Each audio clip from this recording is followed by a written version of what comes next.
दिल्ली और मुंबई महानगरों में टेलीकॉम सेवा देने वाली सरकारी कंपनी एमटीएनएल के हजारों कर्मचारियों ने नई दिल्ली के जंतर मंतर पर धरना दिया। इस धरने का आयोजन एमटीएनएल मजदूर संघ ने कंपनी के आर्थिक संकट की ओर सरकार का ध्यान आकर्षित करने के लिए किया। भारतीय मजदूर संघ के राष्ट्रीय सचिव पवन कुमार ने मजदूरों को मिलने वाली पेंशन के मुद्दे को उठाते हुए कहा,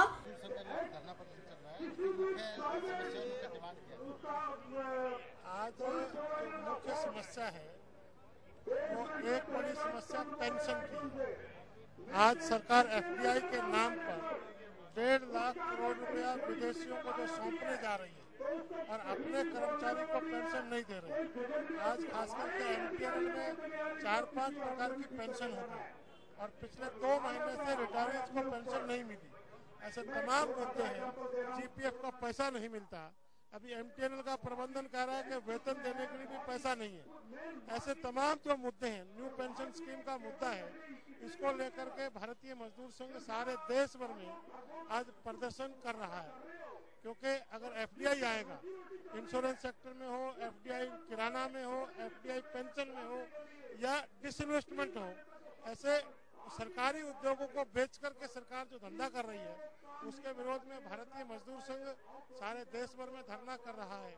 अगले कदम के रूप में हम 18 दिसंबर को देश की तमाम असेंबलीज पर प्रदर्शन करेंगे और 20 दिसंबर को हमने इस बार नारा दिया है, ऑक्यूपाई दी पार्लियामेंट पर कब्जा करो। उस दिन लगभग 5 लाख लोग भारतीय मजदूर संघ के नेतृत्व में तमाम छोटे बड़े संगठन मिलकर के पार्लियामेंट पर कब्जा करने का प्रयास करेंगे और उसके बाद भी अगर सरकार नहीं चेतेगी तो 20-21 फरवरी को 2 दिन की देश भर में औद्योगिक हड़ताल की जाएगी। अच्छा, इससे पहले आपने जो स्टेट गवर्नमेंट या सेंट्रल गवर्नमेंट से कभी बात करने का प्रयास किया?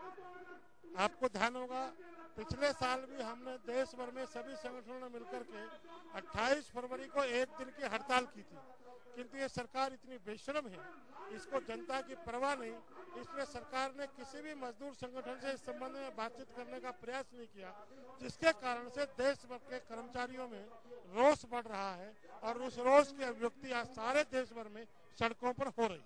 उस दौरान क्या आश्वासन दिया था कि इस काम को आपके सिरे चढ़ाया जाएगा? क्या आश्वासन दिया था? सरकार बातचीत के लिए तैयार नहीं, आश्वासन तो दूर की बात है।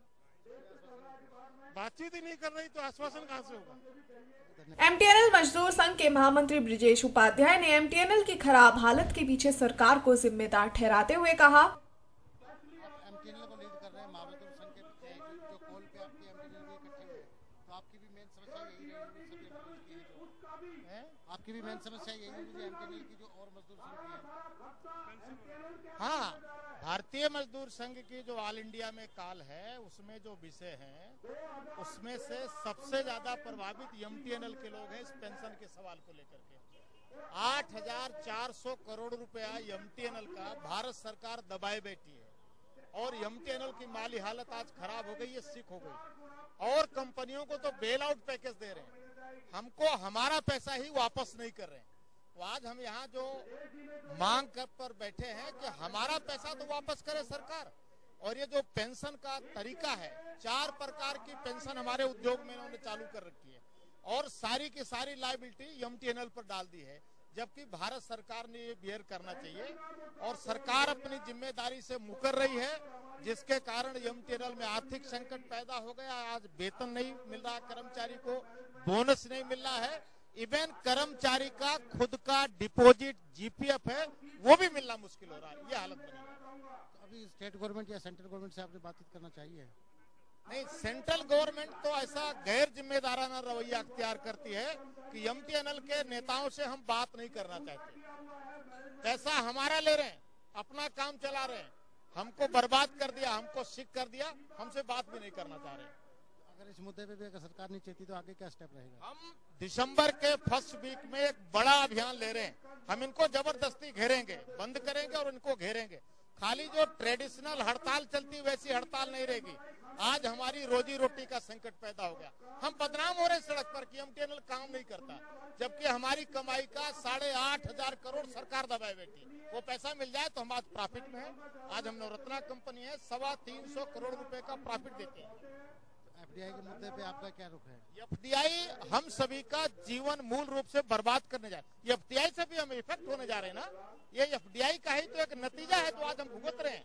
एफडीआई ही इस पर परिणाम डाल रही है। ये जो दूसरी कंपनी आ रही निवेश कर रही है, हमारा पैसा मैंने बताया ना, हमारा खुद का जीपीएफ ही नहीं मिला, इसे इन्होंने बाहर निवेश किया हुआ है और उस निवेश में भी एफडीआई को और बुला रहे हैं, तो हम तो और भी हमारी बुरी हालत होने जा रही है। आप सरकार को चौतरफा घेरने की तैयारी में जुट गए हैं? बिल्कुल निश्चित तौर पर।